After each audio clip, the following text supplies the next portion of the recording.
મિત્રો good evening. કેમ છો બધા? મજામાં?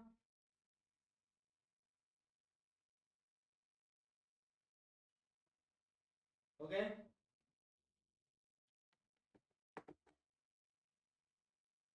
ચાલો જલ્દીથી જોડાય.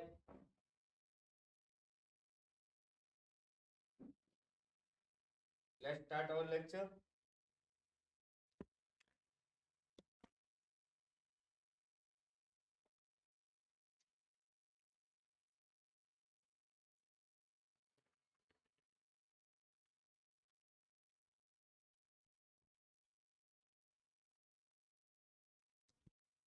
ઓકે, લેક્ચરની શરૂઆત કરતા પહેલા આપ સર્વને ગણતંત્ર દિવસની ખૂબ ખૂબ શુભેચ્છાઓ.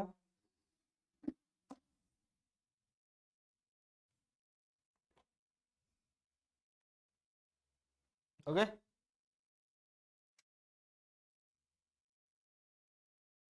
નેક્સ્ટ લાસ્ટ લેક્ચરમાં આપણે happy Republic day all of you. શરૂઆત કરીએ આપણે. લાસ્ટ લેક્ચરમાં આપણે કદાચ વાત કરી હતી અબ્રાહમ માસ્લોની. કદાચ અબ્રાહમ માસ્લો.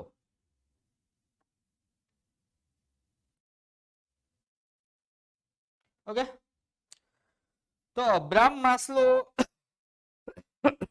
સોરી મેં એવું કીધું હતું કે બહુ મહત્વનો પ્રશ્ન છે અબ્રાહમ માસ્લો, પરીક્ષામાં પૂછાતો મહત્વનો પ્રશ્ન છે. જરૂરિયાતોનો અગ્રતાક્રમ લગભગ તમારા ફર્સ્ટ એક્ઝામમાં પણ પૂછાણો હશે, ઘણા બધાને સેકન્ડ એક્ઝામમાં પણ એ પ્રશ્ન પૂછી શકે. સ્ટાર્ટ કરીએ. Let's start.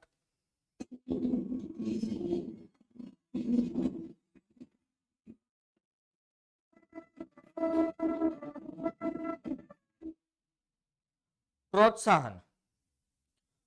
તો પ્રોત્સાહન કોને કહેવાય એની આપણે વાત કરીએ. પ્રોત્સાહન એટલે શું? બરાબર. તો જે આપણે અભિપ્રેરણની વ્યાખ્યા જોઈ હતી સેમ એ પ્રકારની વ્યાખ્યા પ્રોત્સાહનની છે. બરાબર. તો કર્મચારીઓને એમના કાર્ય પ્રત્યે રસ જળવાઈ રહે. રસ એટલે કે ઇન્ટરેસ્ટ જળવાઈ રહે. અહીંયા શેરડીનો રસ કે કેરીના રસની વાત નથી થતી. કર્મચારીને તેમના કાર્યમાં રસ જળવાઈ રહે, ઇન્ટરેસ્ટ જળવાઈ રહે, તેમની કાર્યક્ષમતામાં, તેની એફિશિયન્સીમાં, તેમની આવડતમાં સતત વધારો થાય. એ માટે કર્મચારીને વધુ કામ કરવાની જે પ્રેરણા આપવામાં આવે એને કહેવાય પ્રોત્સાહન. બરાબર. હવે આ પ્રોત્સાહન ની બીજી વ્યાખ્યા આપી છે પ્રોત્સાહન કામગીરી એટલે પરસ્પર પ્રોત્સાહિત કરવાની પ્રક્રિયા. એટલું ક્લિયર? બરાબર. બીજી વ્યાખ્યા બહુ સિમ્પલ છે કે ભાઈ એકબીજાને પ્રોત્સાહિત કરવાની પ્રક્રિયા એને કહેવાય પ્રોત્સાહન, મોટિવેશન. નેક્સ્ટ, પ્રોત્સાહન બે પ્રકારના, નાણાકીય અને બિન નાણાકીય. તો નાણાકીય શું કહેવાય અને બિન નાણાકીય કોને કહેવાય? તો નાણાકીય પ્રોત્સાહનની વાત કરીએ જ્યારે કર્મચારીને પગાર ઉપરાંત, મતલબ એને પગાર તો મળે જ છે, પગાર તો મળે જ છે, પણ પગાર ઉપરાંત કોઈ પણ સ્વરૂપે વધારાનો નાણાકીય લાભ આપવામાં આવે. પછી એ કોઈ પણ સ્વરૂપે એટલે બોનસ સ્વરૂપે હોઈ શકે, ઇનામ સ્વરૂપે હોઈ શકે, મતલબ જેટલા નાણાકીય પ્રોત્સાહન છે એમાંથી કોઈ પણ સ્વરૂપે વધારાનો નાણાકીય લાભ આપવામાં આવે એને કહેવામાં આવે છે નાણાકીય પ્રોત્સાહન. સમજાણું? પગાર ઉપરાંત, મતલબ એને પગાર તો મળશે જ, તો પગારની સાથે સાથે કાં તો બોનસ મળી શકે, કાં કમિશન મળી શકે, કાં ઇનામ મળી શકે, XYZ કોઈ બી પગાર સિવાયનો નાણાકીય લાભ આપવામાં આવે એને કહેવાય નાણાકીય પ્રોત્સાહન. ક્લિયર છે? ચાવી છે બોસ કે બોનસ? બોનસ. બોનસ તો તમને ખબર જ હશે કે વર્ષના અંતે નફાના અમુક ટકા કર્મચારીને બોનસ આપવામાં આવતું હોય છે. ક્લિયર? વર્ષના અંતે જનરલી આપણે દિવાળીએ બોનસ આપતા હોઈએ છીએ. મોટા ભાગના કંપનીઓમાં તમે જુઓ તો દિવાળીએ બોનસ આપવાની પ્રથા હોય છે. Okay, next, સહભાગીદારી. સહભાગીદારી શું છે જોજો. જ્યારે કર્મચારીને એકમની માલિકી, સંચાલન અને નફાની વહેંચણીમાં ભાગીદાર બનાવવામાં આવે એને કહેવાય સહભાગીદારી. મતલબ અહીંયા માલિક અને કર્મચારી જેવું કાંઈ નથી, બધા ભાગીદાર જ છે. અહીંયા કર્મચારીને એકમની માલિકી, સંચાલન અને નફામાં શું આપવામાં આવ્યો? ભાગ. મતલબ જેટલો પ્રોફિટ થશે એમાંથી અમુક ટકા પ્રોફિટ કર્મચારીનો અને અમુક ટકા પ્રોફિટ માલિકનો. મતલબ અહીંયા માલિક અને કર્મચારી બે એકબીજાના શું છે? ભાગીદાર છે બેટા, એકબીજાના ભાગીદાર છે. બરાબર. તમને જુઓ અહીંયા ચોખ્ખું કીધું, કર્મચારીઓને એકમની માલિકી સંચાલનને નફામાં ભાગીદાર બનાવવામાં આવે. મતલબ અહીંયા માલિક અને કર્મચારી એવું કઈ છે જ નહીં, બંને એકબીજાના ભાગીદાર છે. બરાબર. હવે આ ભાગીદાર બનાવી દીધા ને એટલે શાંતિ થઈ ગઈ. ભાગીદાર બનાવી દીધા એટલે શાંતિ થઈ ગઈ. કેમ? મને વધુ પગાર આપો, ઓછો પગાર આપો, આ સુવિધા આપો, એવું કઈ રહેતું નથી.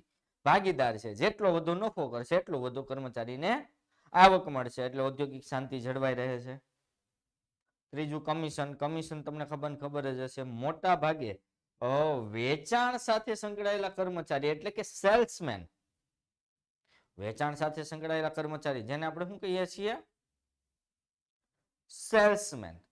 તો આ સેલ્સમેનને જે વેચાણ લક્ષ્યાંકો મુજબ માલિક સ્વરૂપે વધારાનું નાણાકીય વળતર ચૂકવાય એને કહેવાય કમિશન. એક એક્ઝામ્પલ જોઈએ. દાખલા તરીકે કોઈ સેલ્સમેનને 6000 પગાર હોય, રૂપિયા 6000 પગાર છે એનો, પણ એ સેલ્સમેનને એવું કહેવામાં આવે, જો તું 200 થી વધુ વસ્તુ વેચીશ તો તને 1000 રૂપિયા કમિશન મળશે. બરાબર. 400 થી વધુ વસ્તુ વેચીશ તો તને 2500 કમિશન મળશે.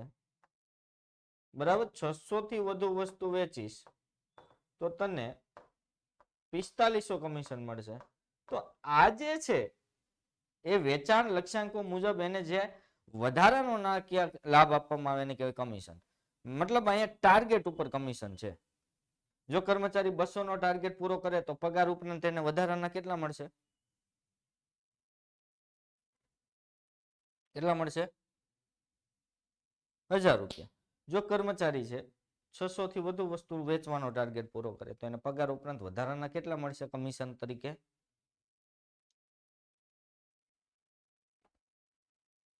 600 થી વધુ કીધું મેં.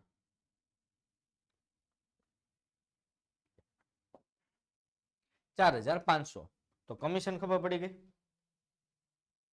ઓકે. જનરલ સેલ્સમેન ને મળે. ઇનામ. કોઈ કર્મચારીએ વર્ષ દરમિયાન અસાધારણ એટલે એક્સ્ટ્રા ઓર્ડિનરી, કોઈ ન કરી શકે એવી કામગીરી કરી હોય તો એને કંપનીનું કોઈ સંમેલન હોય, સમારંભ હોય, એમાં કંપની વતી ઇનામ, સર્ટિફિકેટ કે મેડલ આપવામાં આવે એને કહેવાય ઇનામો. દાખલા તરીકે જનરલી હા બસ જે રીતે હમણાં ધોરણ 10 ની મેન્ટિક ક્વિઝ આવે એમાં મોબાઈલ આપવાના છે એ રીતનું ઇનામ. અહીંયા કર્મચારી રિલેટેડ, કંપની રિલેટેડ વાત કરી કે ભાઈ કોઈ કંપની છે એમાં કોઈ કર્મચારી એક્સ્ટ્રા ઓર્ડિનરી કામ કર્યું. જનરલી બધા કર્મચારીઓ વર્ષનું 5000 વસ્તુનું 5 થી 6000 વસ્તુનું ઉત્પાદન કરે છે અને એક કર્મચારી બહુ એટલે બહુ જોરદાર કામ કર્યું અને એને વર્ષનું 11000 વસ્તુનું ઉત્પાદન કર્યું, એટલે સામાન્ય કરતા બહુ સારું એવું કામ કર્યું એવું કહી શકાય. એક્સ્ટ્રા ઓર્ડિનરી કામ કર્યું એવું કહી શકાય. હા કે ના? તો એને કંપનીની સામાન્ય સભામાં કોઈ ઇનામ આપવામાં આવે, મેડલ આપવામાં આવે, એને કહેવાય ઇનામ. બઢતી. બઢતી તો ખબર જ હોય, વર્તમાન હોદ્દા કરતા ઉપરના હોદ્દા ઉપર મૂકવાના જેથી એનું વેતન વધે, સત્તા વધે, જવાબદારી વધે, એને બઢતી કહેવાય. નફામાં ભાગ. જનરલી એવું બને, જનરલી કે કર્મચારીને વેતન મળે અને માલિકને નફો. નિયોજક એટલે માલિક. આવું બને? જનરલી આવું હોય કે ના હોય? કર્મચારી વેતન મેળવે, માલિકને નફો મળે. પણ જ્યારે ધંધાકીય એકમને એવું લાગે કે ભાઈ નફો એ કર્મચારી અને નિયોજકોનું સંયુક્ત પ્રયત્નોનું પરિણામ, કઈ નફો છે કોઈ એકલાથી નફો થઈ શકે? એકલો કર્મચારી મહેનત કરે તો નફો થાય? એકલો માલિક મહેનત કરે તો નફો થાય? તો માલિક ને કર્મચારી સંયુક્ત રીતે મહેનત કરે છે ત્યારે નફો મળે છે. તો જ્યારે કંપનીને extra ordinary surplus super profit થાય ત્યારે કર્મચારીને નફામાં હિસ્સો આપવામાં આવે. સુપર પ્રોફિટ કોને કહેવાય? દાખલા તરીકે જનરલી કંપની વર્ષે 100 કરોડનો નફો કરે છે.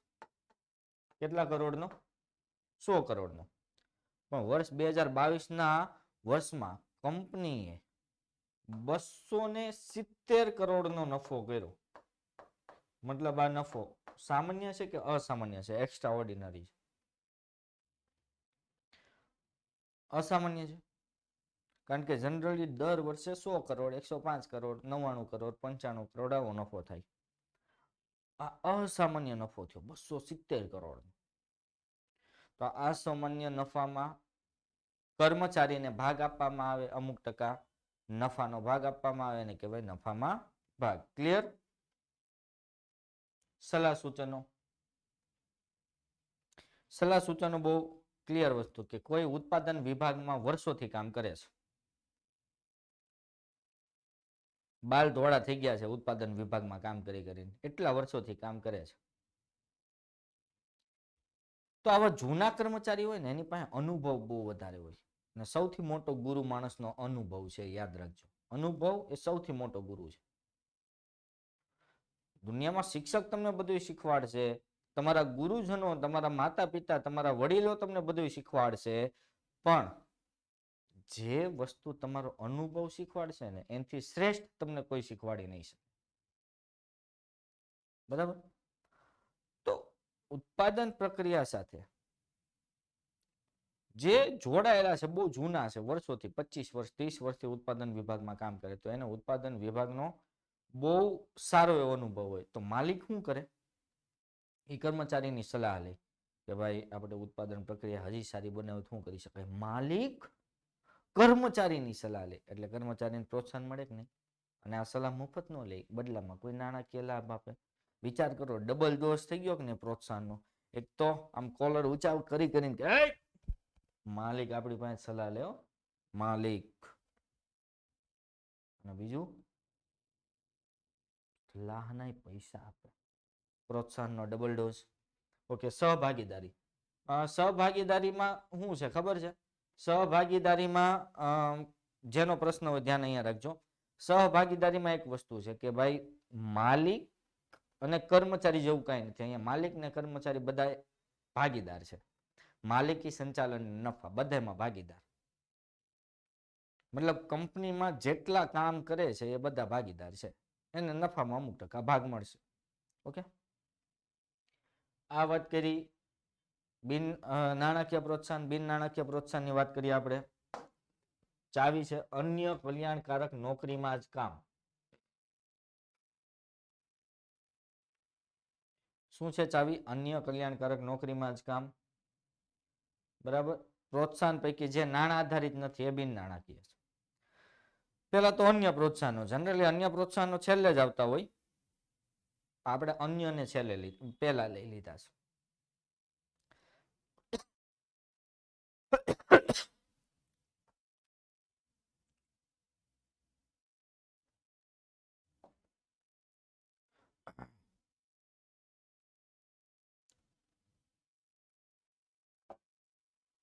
તો અન્ય છે એને આપણે અગાઉ લઈ લીધા છે. ક્યારેક ભાઈ છેલ્લા વાળાનો પહેલા વાળો આવવો જોઈએ ને. તો અન્ય પ્રોત્સાહનો કયા કયા છે? કર્મચારીના બાળકને શિક્ષણની ફી કંપની પૂરી પાડે. કર્મચારીને ઓફિસથી કારખાને, કારખાનેથી ઓફિસ, સોરી ઓફિસથી ઘરે, ઘરેથી ઓફિસ. વાહનની સુવિધા આપે.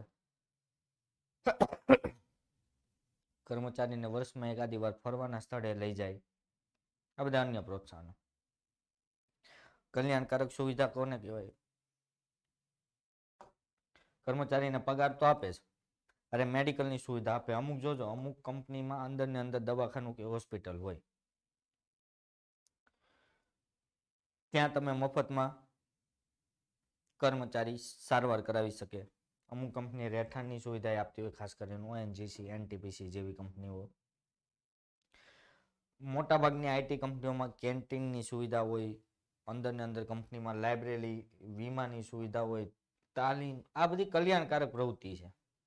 અને આ બધી સુવિધા મળે તો તમને કામ કરવાનું પ્રોત્સાહન મળે કે ન મળે? તમે જે કંપનીમાં કામ કરો છો તે આ બધી સુવિધા તમને આપતી હોય તો હવે શું જોઈએ? કાંઈ ઘટે? બરાબર. જોબ સિક્યુરિટી અત્યારે મેં તમને પહેલા કીધું હતું, જોબ સિક્યુરિટી અત્યારે લોકો ગવર્મેન્ટ જોબ પાછળ શા માટે ભાગે છે? લોકો પોતાની પ્રાઇવેટ 50-60 હજાર રૂપિયાની જોબ છોડીને ગવર્મેન્ટના જોબમાં 25,000 રૂપિયામાં શું કામ જાય છે? સિક્યુરિટી, જોબ સિક્યુરિટી છે, સિક્યોર જોબ છે. પ્રાઇવેટ કંપનીનું જો કાંઈ નક્કી નથી, જરૂર હશે ત્યાં સુધી સાચવશે અને જરૂર ના હોય તો તમને આવજો, ટાટા, બાય બાય એવું પણ કહી દે. જ્યારે ગવર્મેન્ટ જોબ સિક્યોર જોબ છે, તમને સાચવશે, LIC જેવું, જિંદગી કે સાથ ભી જિંદગી કે બાદ ભી, સિક્યોર છે. અને તમારી જોબ સિક્યોર હોય તો તમને કામ કરવાનું પ્રોત્સાહન મળે.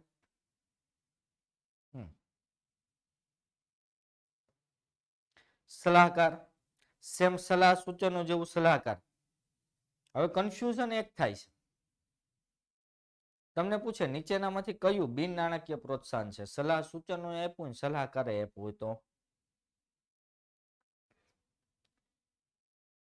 યાદ રાખજો, બે વચ્ચે કન્ફ્યુઝન ન થાય.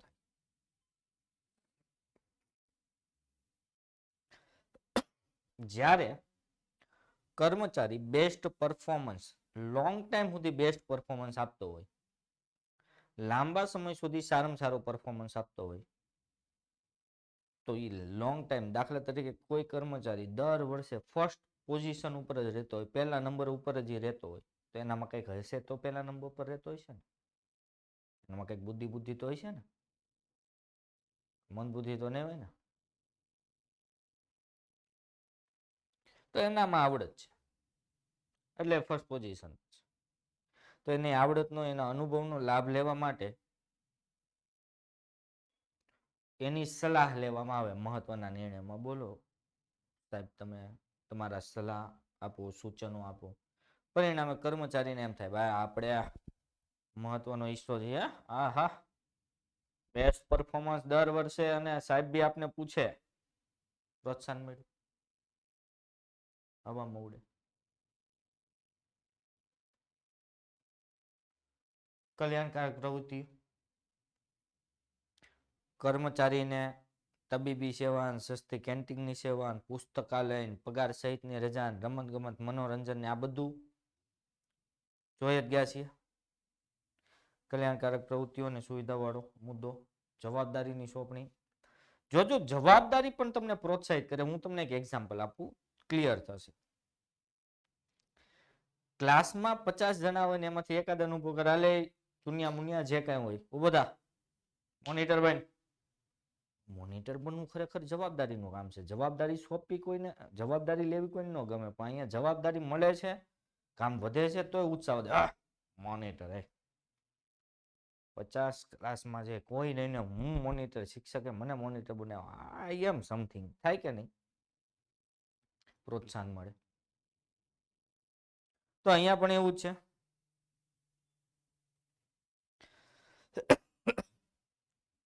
અમારા સમયમાં મોનિટરની બહુ વેલ્યુ હતી. મોનિટર સારા સંબંધો રાખવા પડે, બાકી શિક્ષક ક્લાસની બહાર અમારે તો જવાનું જ હોય ને હાલતા જવાનું હોય. તો મોનિટર સારા સંબંધો ન હોય, શિક્ષક એમ કીધું હોય ને, છોકરી ઉભો થા, તું મોનિટર, બધાના નામ લખજે, એટલે આપણું નામ પહેલું લખી નાખે. સંબંધો ન હોય તો ડાયરેક્ટ હોય કે ન હોય કાંઈ નહીં. અને શિક્ષક બે આવીને પછી કઈ પૂછવાનું નહીં કે તું હતો નહોતો, ડાયરેક્ટ સટાસટી પડે. બરાબર. એટલે જવાબદારીની સોંપણી કરવાથી પણ પ્રોત્સાહન મળે. કામની કદર અને સન્માન, સેમ મુદ્દો ઇનામ વાળો, કે કર્મચારી ટાર્ગેટ સમયસર અને કરકસર પૂર્વક પૂરા કરતા હોય. દાખલા તરીકે કોઈ કર્મચારીઓને વર્ષનો 10,000 વસ્તુ વેચવાનો ટાર્ગેટ આપ્યો છે. આ ટાર્ગેટ છે 10,000 વસ્તુ વેચવાનો ટાર્ગેટ છે, અને આ ટાર્ગેટ જે કર્મચારી સમયસર પૂરો કરી જાય એ કર્મચારીઓને કંપની જાહેરમાં સન્માન કરે, સર્ટિફિકેટ આપીને, કોંગ્રેચ્યુલેશન, તમે ટાર્ગેટ પૂરો કર્યો છે. તો એને કહેવાય કામની કદર અને સન્માન. ક્લિયર? ઓકે. મતલબ બે દોરવણીના તત્વો જોઈ ગયા, પ્રોત્સાહન એટલે કે અભિપ્રેરણ અને નિરીક્ષણ. હવે આવ્યું નેતૃત્વ. જ્યાં વ્યક્તિ કામ કરતો હોય ત્યાં નેતૃત્વની જરૂર પડે. નેતૃત્વ એ પણ પ્રોત્સાહન કરવાની પ્રક્રિયા છે. એમાં સારા નેતાના ગુણો યાદ રાખજો. નેતૃત્વ એટલે શું યાદ રાખજો. નેતૃત્વ એટલે શું? જૂથ ઉદ્દેશોની સિદ્ધિ માટે જૂથ સ્વેચ્છાએ પ્રયત્ન કરે. જૂથ ઉદ્દેશોની સિદ્ધિ માટે જૂથ સ્વેચ્છાએ પ્રયત્ન કરે. એ રીતે કર્મચારી ઉપર પોતાનો પ્રભાવ પાડવાની પ્રક્રિયા એટલે નેતૃત્વ. તમે જુઓ, જૂથ સ્વેચ્છાએ પ્રયત્ન કરે. ગાંધીજીની વાત કરું, સુભાષચંદ્ર બોઝની વાત કરું તો સુભાષચંદ્ર બોઝ એનામાં નેતૃત્વ કળા હતી, ગાંધીજીમાં નેતૃત્વ કળા હતી કે ભાઈ જૂથને સ્વેચ્છાએ પ્રયત્ન કરવા પ્રોત્સાહિત કરતા હતા. છે કે નહીં? એને કોઈને કોલર પકડી પકડીને કીધું તો આઝાદીની લડાઈમાં જોડાજો તમે?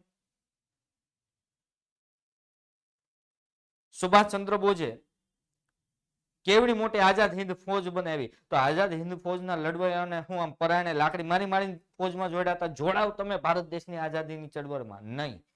એનામાં નેતૃત્વ કરવાની કળા હતી, અને આ કળાને કારણે લોકો સ્વેચ્છાએ જોડાતા હતા, અને સ્વેચ્છાએ જૂથ ઉદ્દેશોની સિદ્ધિ, આપણે ભારત દેશના આઝાદી માટેનો જે ધ્યેય હતો એ ધ્યેયને સિદ્ધ કરવા લોકો સ્વેચ્છાએ જોડાતા હતા. અને આ જે કળા છે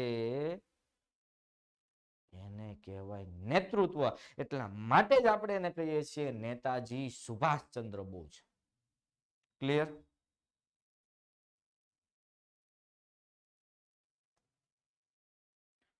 નેતૃત્વ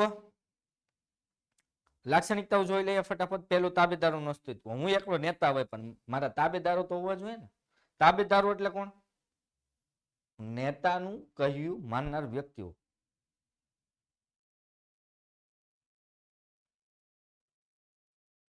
બરાબર?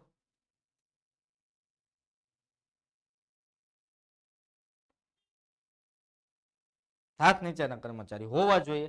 બાકી હું એકલો નેતા હોય ને હાથ નીચેના કર્મચારી જ ન હોય તો ચાલે? નેતૃત્વ સતત પ્રક્રિયા છે. જ્યાં સુધી કંપનીઓ ત્યાં સુધી કર્મચારીને નેતૃત્વ પૂરું પાડવું પડે. પૂરું પાડવું પડે કે નહીં? નેતાગીરી પૂરી પાડવી પડે.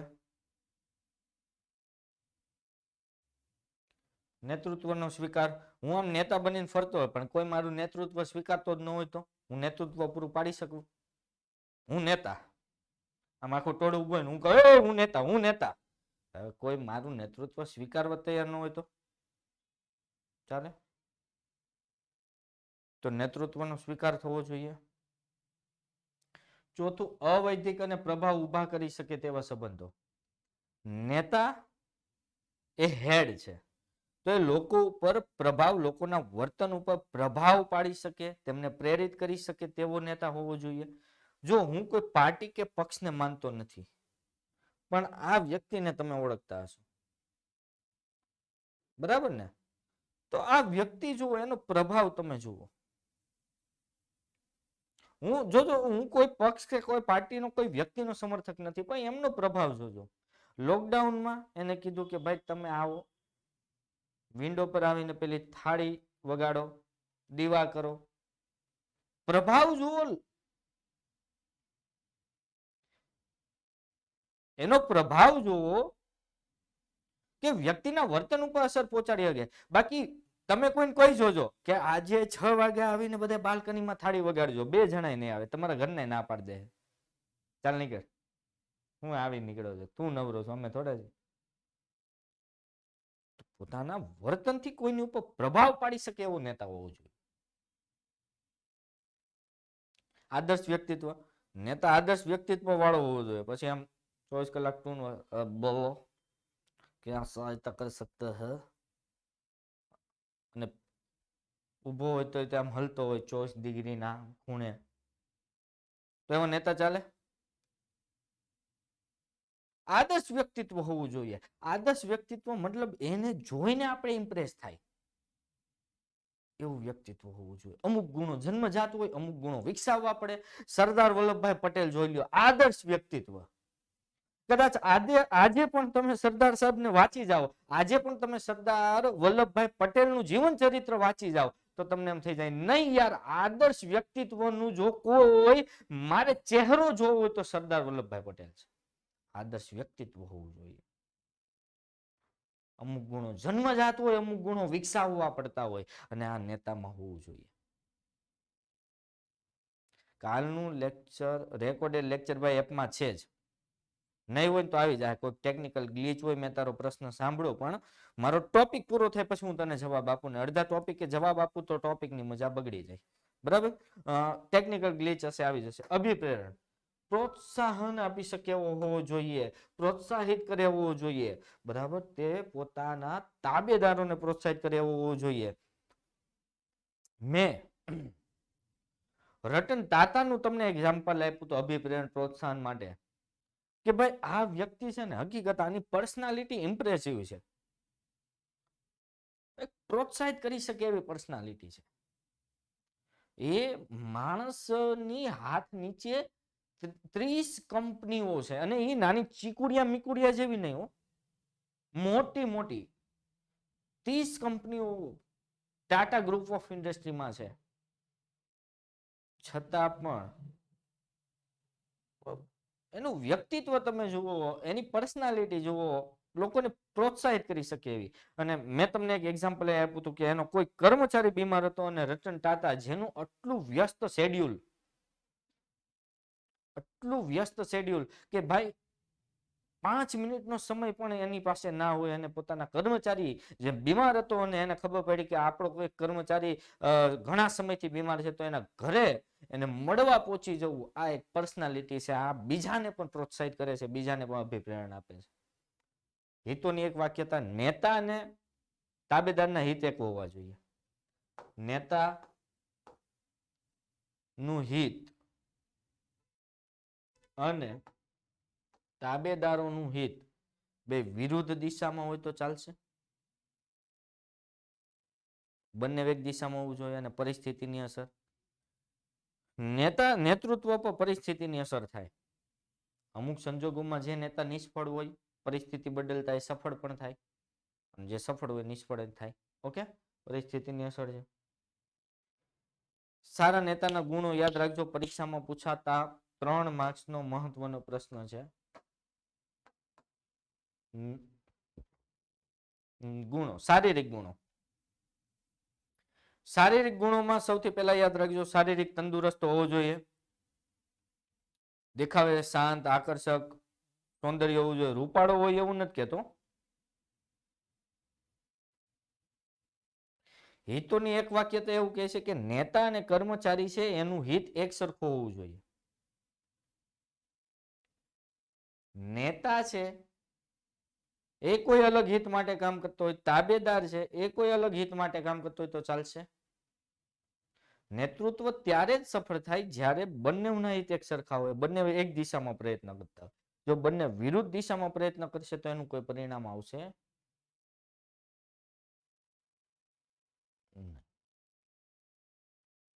સારા નેતાના શારીરિક ગુણો મેં તમને કીધું એમ આકર્ષક, સૌંદર્ય, શાંત, આનંદી સ્વભાવ, આમ એકદમ સ્વાસ્થ્ય નેતા હોવો જોઈએ. પછી માંદો નેતા ચાલે? બોલતો હોય તો આપતો હોય, ભાઈઓ તથા બહેનો, આવો નેતા ચાલે? ના ચાલે. બરાબર, નો ડાઉટ. શારીરિક સ્વાસ્થ્ય હોવું જોઈએ, શાંત અને આનંદી હોવું જોઈએ, શાંત હોવું જોઈએ. પછી કોઈ ફરિયાદ લઈને જાય, મારી પાસે નહીં આવવાનું, ચાલ નીકળ, આમ તેમ, આવું નેતા ચાલે? સ્વભાવ શાંત હોવું જોઈએ, આનંદી હોવું જોઈએ. બરાબર,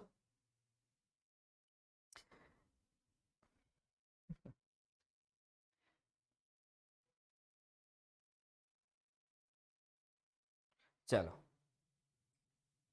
આગળ વધીએ. બૌદ્ધિક ગુણો.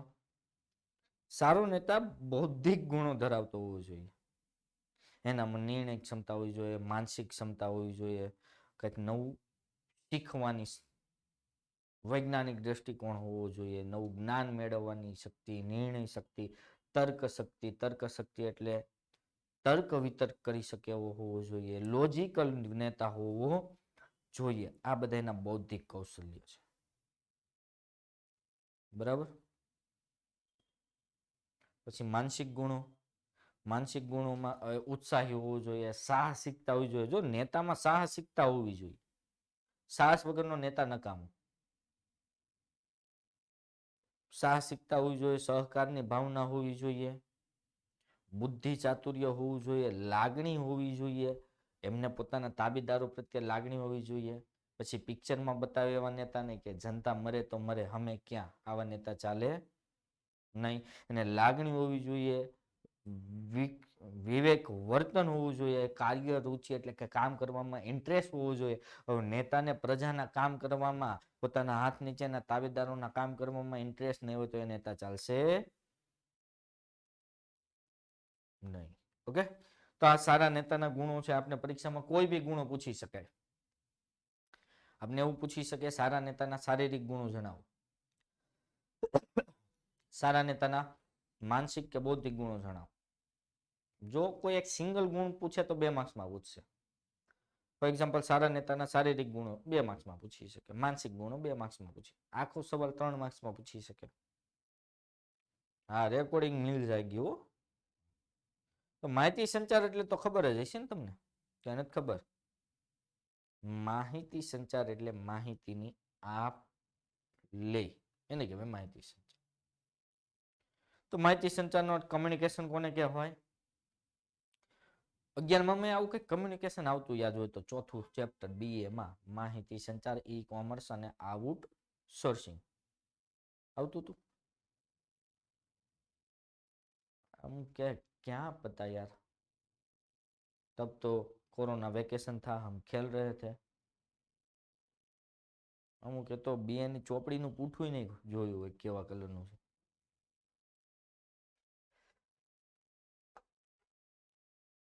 માહિતી સંચાર કોને કહેવાય?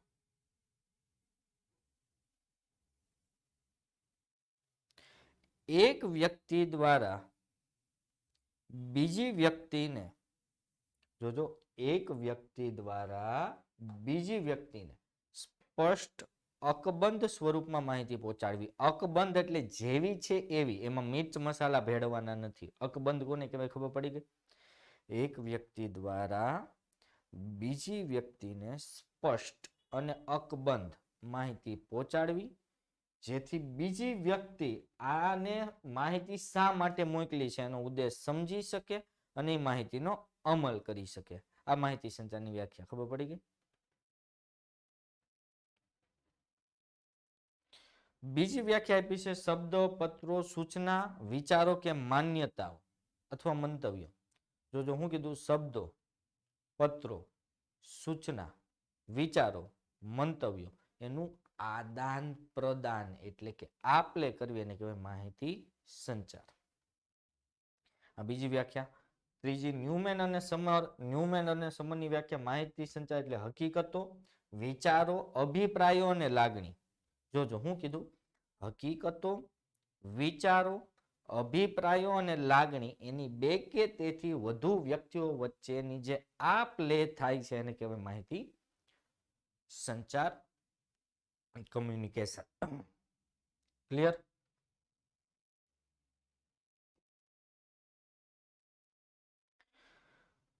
ચાવી છે હે વહીવટી કાકા,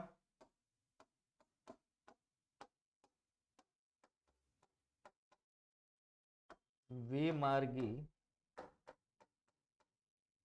અમાસ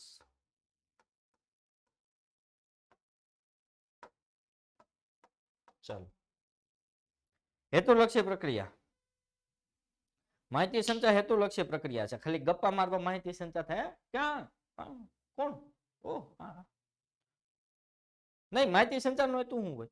માહિતી આપવાની, માહિતી સામે વાળો સમજે એનો અમલ કરે અને ધ્યેય સિદ્ધ થાય. મતલબ ધ્યેય સિદ્ધ કરવા માટે માહિતી સંચાર કરવામાં આવે. આપણે જે માહિતી આપીએ છીએ સામેવાળો સમજે છે, એનો અમલ કરે છે કે નહીં, એ માહિતી સંચારનો હેતુ છે. એટલે કેવી પ્રક્રિયા છે? હેતુલક્ષી છે. હા કે ના? બીજું, શબ્દ ને ભાષા સ્પષ્ટ. માહિતી સંચારમાં શબ્દ અને ભાષા સ્પષ્ટ હોવી જોઈએ. સ્પષ્ટ એટલે સમજાય એવી.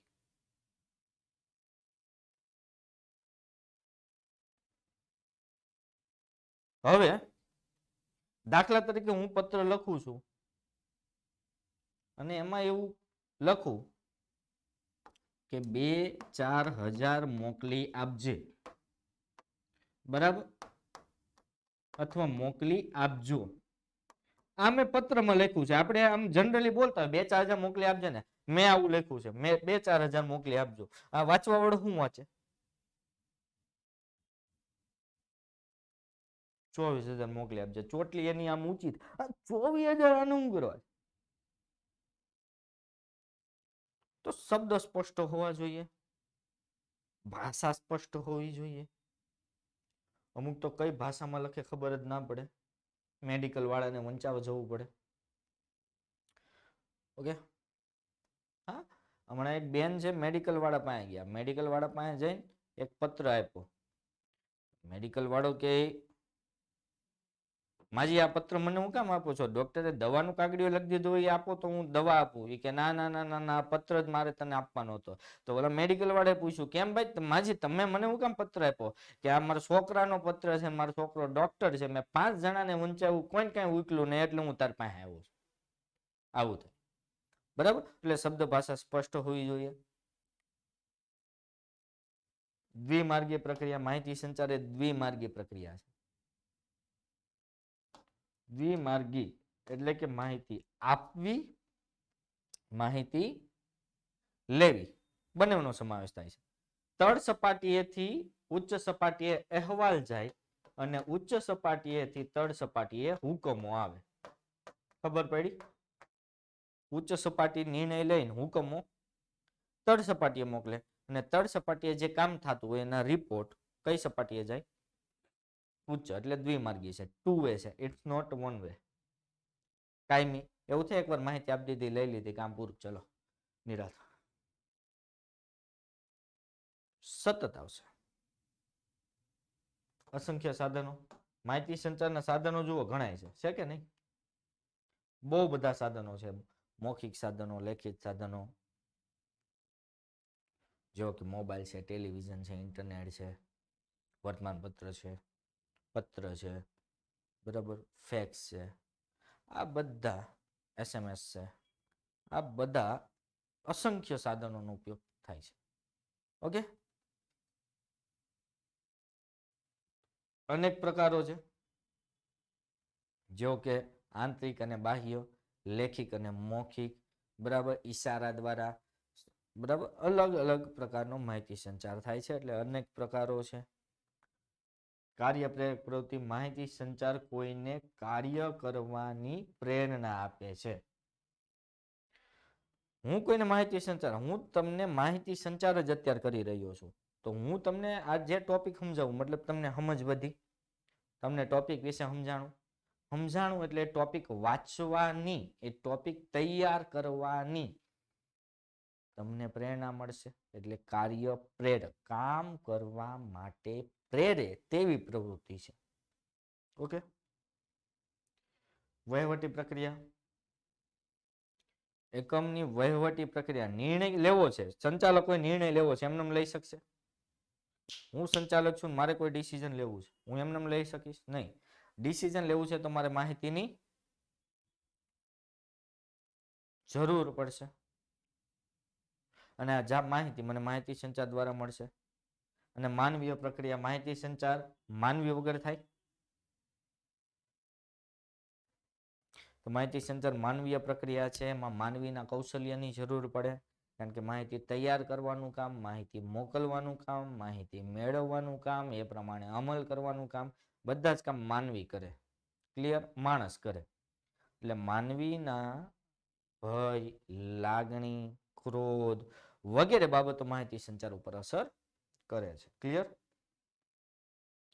આ હું અત્યારે કરાવતો નથી, તમારે વાંચવાનું છે, આમાં હું સમજાવું તોય કઈ મતલબ નથી. આખો 3 માર્ક્સમાં પૂછી શકાય, પણ એવું તો જનરલી પૂછાતું નથી, પણ પરીક્ષામાં એવું પૂછી શકે શ્રાવ્ય માહિતી સંચારના પદ્ધતિઓ જણાવો અથવા દ્રશ્ય માહિતી સંચારની પદ્ધતિઓ જણાવો, આવો પ્રશ્ન તમને પૂછી શકાય. ક્લિયર? એટલે આ કરી નાખવું ઇમ્પોર્ટન્ટ છે. વૈદિક ને અવૈદિક ખબર જ હશે તમને. વૈદિક એટલે વિધિસર રીતે રચાયેલો હોય, નીતિ નિયમો પર આધારિત હોય, વૈદિક. વૈદિક લેખિત સ્વરૂપે હોય, બરાબર. અને અવૈદિક, અવૈદિક છે એ એમાં કઈ ઢંગધડો ન હોય, તમે જે વાતચીત કરો એ અવૈદિક છે, મોટા ભાગે મૌખિક સ્વરૂપે હોય. ચાલો લેખિક વૈદિકની લાક્ષણિકતા જોઈ લઈએ, અવૈદિક ત્યાંથી વિપરીતમાં આવશે. મોડેલ પેપરમાં આ ચેપ્ટરમાં 5 માર્ક્સના 2 સવાલ આવે છે. હા તો આવે ને, આવે, કારણ કે અથવા વાળો આવે એટલે અથવા નીકળી જાય એટલે 2 થઈ જાય. પેલા આ રીતે આવતું 49 અથવામાં 49, 2 આ ચેપ્ટરના જ હોય. હવે આ અથવા નીકળી ગયું, હળંગ થઈ ગયું બધું. ના, વૈદિક અને અવૈદિક ને ડાયરેક્ટ ઇનડાયરેક્ટ ન કહી શકાય, એને વૈદિક અવૈદિક જ કહેવાય. વૈદિક માહિતી સંચારનો હેતુ અંકુશનો હોય, સંકલનનો હોય. તમને ડાયરીમાં કોઈ નોટિસ લખી દીધી તો એનો હેતુ શું હોય? તમારી ઉપર અંકુશ રાખવાનો હોય કે નહીં? મહદ અંશે લેખિત હોય. આવી માહિતી સંચારનું વ્યવસ્થા તંત્રની એક નીતિ તરીકે તમે જોજો, મોટી કંપનીમાં વ્યવસ્થા તંત્રની એક નીતિ તરીકે વૈદિક માહિતી સંચાર હોય કે ભાઈ કોઈ ગેરશિસ્ત કરે તો નીતિના ભાગરૂપે એને મેમો આપો, નોટિસ આપો. કોઈ મહત્વની સૂચના હોય તો નોટિસ બોર્ડ ઉપર લખો. વ્યવસ્થા તંત્રના એક, બરાબર, નીતિ તરીકે છે. વ્યવસ્થા તંત્રના માળખા પર આધારિત જેવું વ્યવસ્થા તંત્ર એવું જ વૈદિક માહિતી સંચાર. મહદ અંશે એટલે મોટા ભાગે, મેજરલી ધ્યેય સિદ્ધિ માટે વૈદિક માહિતી સંચાર હોય. વૈદિક માહિતી સંચાર સમજવામાં સરળ છે, સ્પષ્ટ છે, કારણ કે એમાં બધું ડિટેલમાં હોય. અવૈદિક આનાથી ઊંધું. વૈદિક અવૈદિક આપણે પરીક્ષામાં પૂછી શકાય, બરાબર. વૈદિક અવૈદિક માહિતી સંચાર ડિફરન્ટ, તમારી જાતે બનાવી લેવાનો. તમે જોઈ લો, જે વૈદિકમાં છે એનાથી ઊંધું આમાં છે. ઓકે, હવે તફાવત આપણે આપેલો જ છે, જોઈ લેજો. અવરોધો ને અવરોધો દૂર કરવાના ઉપાયો 2 બાકી. ઓકે, તો અવરોધો, સ્પષ્ટ આયોજનનો અભાવ. અવરોધ શું છે? સૌથી પહેલો સ્પષ્ટ આયોજનનો અભાવ. હવે માહિતી મોકલતા પહેલા કોઈ આયોજન જ ન હોય તો કોણ માહિતી મોકલશે, કોને મોકલશે, કી હમણાં લખી નાખશે. જોઈ લેજો, કારણ કે મેં પહેલા જ કીધું હતું છોકરાઓને તૈયાર કરી રાખો ચાવી. ઘણા બધાને મેં કીધું હતું, બરાબર.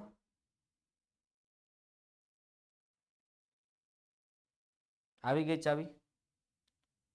અસ્પષ્ટ માહિતીમાં અવિશ્વાસ યોગ્ય છે? હા, યોગ્ય જ છે ને.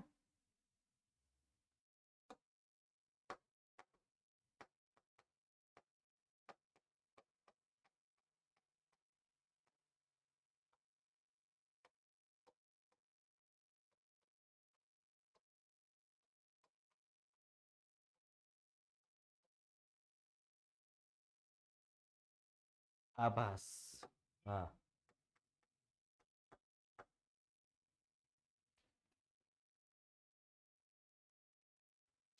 તો માહિતી મોકલતા પહેલા કઈ માહિતી કોણ મોકલશે, કોને મોકલશે, ક્યારે મોકલશે, કેવી રીતે મોકલશે, એ સ્પષ્ટ આયોજન હોવું જોઈએ. જો આયોજન ન હોય તો માહિતી સંચાર નિષ્ફળ નીવડે. ભાષાંતરની ભૂલો, આ મેં તમને કીધું હતું, યાદ હોય તો. ઉચ્ચ સપાટી મધ્યને માહિતી મોકલે ને મધ્ય સપાટી તળને. હવે ઉચ્ચ સપાટી છે એમાં સંચાલકો છે, એ મોટા ભાગે ઇંગ્લિશમાં માહિતી મોકલતા હોય. તો આ ઇંગ્લિશમાં માહિતી ક્યાં પહોંચી? મધ્ય સપાટી. મધ્ય સપાટી એનું ટ્રાન્સલેટ કરે.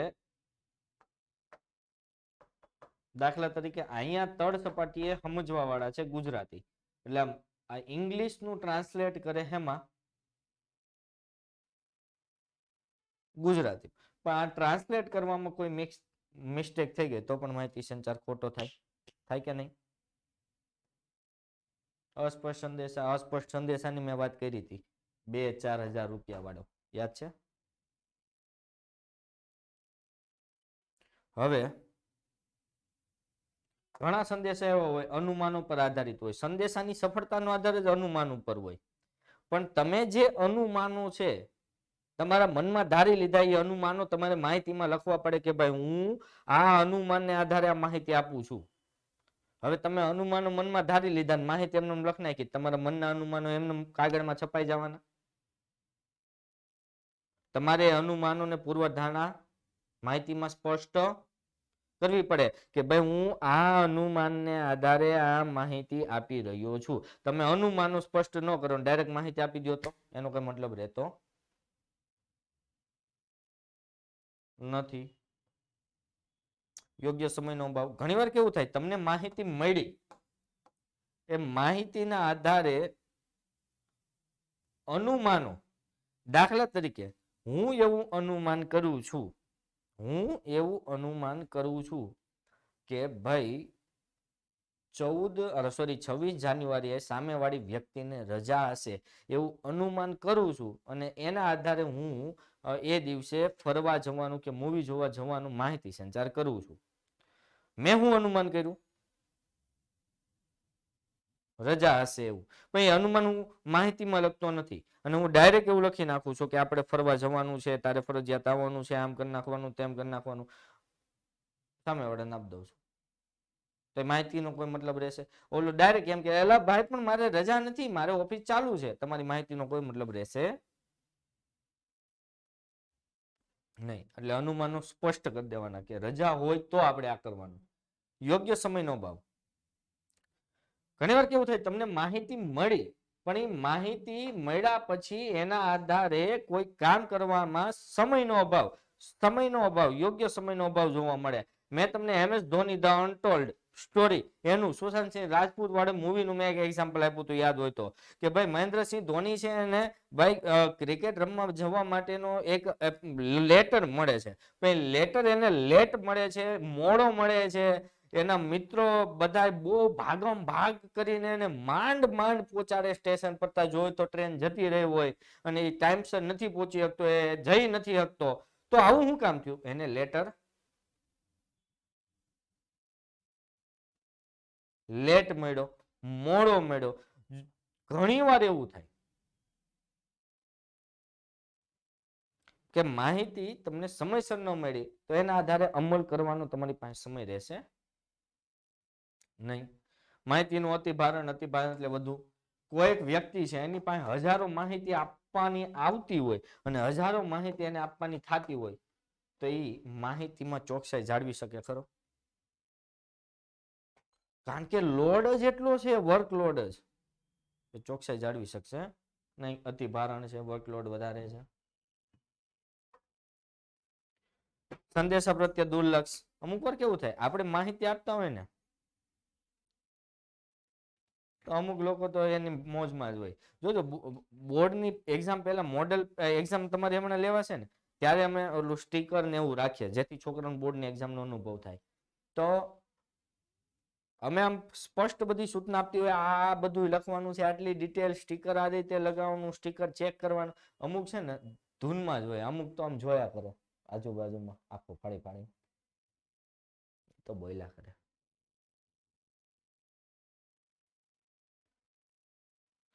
ફાફા મારે, વાતો કરે. મતલબ સંદેશા પ્રત્યે દુર્લક્ષ. સંદેશા સાંભળતા નથી તો અહીંથી ઇનપુટ જ બંધ છે. કે સાંભળે છે તો અહીંયા સુધી પહોંચતું નથી.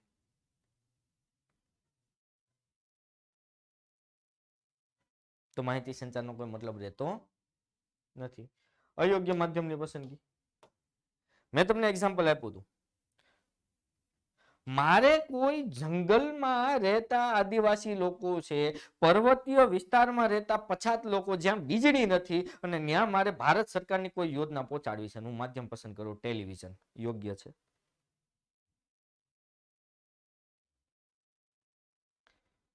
યોગ્ય માધ્યમની પસંદગી કરવી પડે.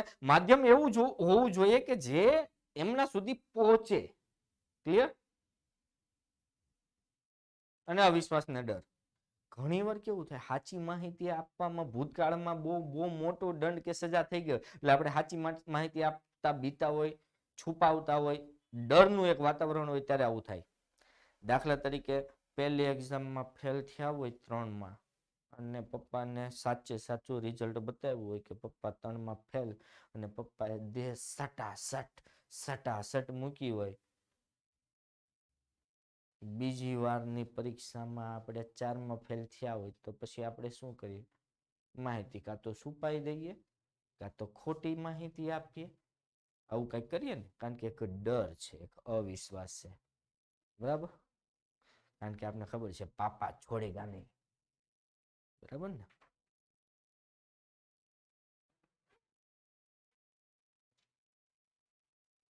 હવે આ અવરોધ જોઈએ. અવરોધ દૂર કરવા શું કરવું?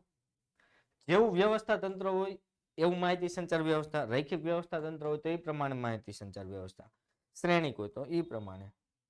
માહિતી સ્પષ્ટ હોવી જોઈએ. ક્લિયર જ છે? જે અવરોધો છે ને એ અવરોધો દૂર કરી નાખવાના, એના ઉપાયો થઈ ગયા. યોગ્ય માધ્યમની પસંદગી કરવાની. યોગ્ય માધ્યમ મેં તમને કીધું એમ દ્વિમાર્ગીય પ્રક્રિયા એટલે બે બાજુ માહિતી ફટાફટ બે દિશામાં આગળ વધવી જોઈએ. ફટાફટ આવવી જોઈએ ને ફટાફટ જવી જોઈએ. ક્યાંય અવરોધ ન નડવો જોઈએ. બરાબર? આવી જતી હોય ઝડપથી, પણ જવામાં અવરોધ નડતા હોય તો નહીં ચાલે. અવરોધ દૂર કરવા. ઓકે?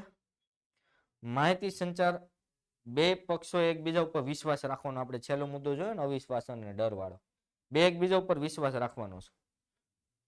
માહિતી આપવા વાળા છે ને લેવા વાળા છે. માહિતી આપવા વાળાએ એવો વિશ્વાસ રાખવાનો છે કે હું સાચી માહિતી આપીશ તો મને કંઈ કહેશે નહીં, અને લેવા વાળા એવો વિશ્વાસ રાખવાનો છે કે એને સાચી જ માહિતી આપી હશે. માહિતી સંચારમાં જોજો બહુ જાજી વહન રેખાઓ નહીં રાખવાની. બને એટલું માહિતી સંચારની રેખાઓ ટૂંકી. બાકી એ છે બી ને માહિતી આપે, બી સી ને આપે, સી ડી ને આપે, ડી ઈ ને માહિતી આપે, ઈ એફ ને આપે, એફ એનો અમલ કરે તો અહીંયા રસ્તામાં ઘણો મિર્ચ મસાલો ભળી જાય. ભળી જાય કે નહીં? તો વહન રેખા ટૂંકી રાખવાની. બને ત્યાં સુધી એ ડી ને ડી એફ ને અથવા એ ડાયરેક્ટ એફ ને માહિતી આપે, આવું કંઈક રાખો. ક્લિયર? માહિતી સંચાર ઝડપી હોવો જોઈએ, હેતુલક્ષી હોવો જોઈએ. માહિતી ઉપર કોઈ માધ્યમ ઉપર ભારણ વધુ હોય, બરાબર, તો બિનજરૂરી માહિતી નથી મોકલવાની. જરૂરી માહિતી જ મોકલો જેથી કોઈની ઉપર ભારણ ઓછું રહે. તમે જરૂરી બિનજરૂરી આખો ટોપલો ઠલવી દેશો તો એની ઉપર ભારણ વધી જશે. માહિતી સંચાર વ્યવસ્થાનું સમયાંતરે મૂલ્યાંકન કરો કે ભાઈ એમાં કોઈ ચેન્જ કરવા પડે એમ છે કે નહીં. માહિતી સંચારનું કોઈ સાધન બદલવું પડે એમ છે કે નહીં. સમયાંતરે મૂલ્યાંકન કરો. બીજો અંગત હિત કે સ્વાર્થ ન હોવો જોઈએ. જો માહિતી આપવામાં મારું કોઈ અંગત હિત કે સ્વાર્થ હશે તો હું માહિતી ખોટી આપીશ. દાખલા તરીકે તમે મૂવીમાં જોયું હશે કોઈ જગ્યાએ મર્ડર થઈ ગયું અને કોઈ મર્ડરને આમ આંખેથી જોઈ લીધું હોય, ગવાહ હોય તો એને એમ કહી દે હું તને 10 લાખ રૂપિયા આપીશ, તારે ખોટી ગવાહી આપવાની છે. તો ઓલાનું અંગત હિત કે સ્વાર્થ થઈ ગયું કે ખોટી માહિતી આપશે એના બદલામાં એને 10 લાખ રૂપિયા મળશે. તો આવું સ્વાર્થ હોવું ન જોઈએ. સ્વાર્થ હશે તો પણ માહિતી સંચાર નિષ્ફળ નીવડશે. ક્લિયર? તો આ જે આપણે ચેપ્ટર નંબર 6 પૂરું કર્યું, અને બીજી એક વસ્તુ કે આપણે આ ચેપ્ટર નંબર 6 ના તમામ ટોપિકના મુદ્દા લગભગ ભલે થોડાક ટૂંકમાં પણ ક્લિયર કર્યા. ઓકે વિદ્યાર્થી મિત્રો, તો હવે આપણે રજા લઈએ. ફરી મળીશું નેક્સ્ટ લેક્ચરમાં. ત્યાં સુધી આવજો. Tata bye bye, C you. જય હિન્દ, જય ભારત.